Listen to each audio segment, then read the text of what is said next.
Good evening, I'm Jessica De Nova. And I'm Aaron Nilsson. Thanks for joining us. Art and Bloom taking over downtown Medford this weekend, and many businesses there are loving it. Event organizers and business owners hope to keep as many events as close to downtown as possible. What may get in the way of that is tonight's News 10 Weekend Top Story at 6.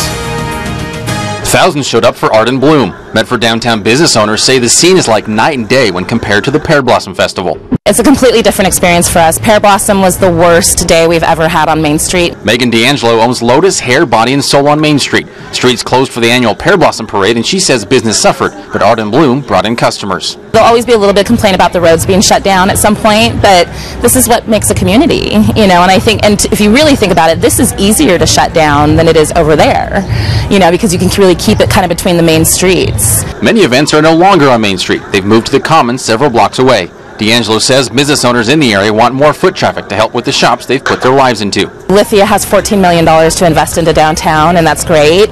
I don't have $14 million. I just have my entire life. Everything I have is invested into Main Street. So it's not $14 million, but in a way, it's so much more than $14 million. Metro Medford says events at the Commons are safer for people attending and provide more space. Art and Bloom organizer Amy Rose says Medford city leaders support the event as much as possible. This weekend is the biggest sales period for the merchants. People are inside all the places, and we don't do a lot of food vendors, though. That's the flip side. We keep it at 5 food vendors in hopes that people will eat downtown and enjoy the restaurants, because Art and Bloom has always been here to support downtown. A 15-year annual tradition, Rose says this event may not grow much more, but if it does, it must center on Main Street.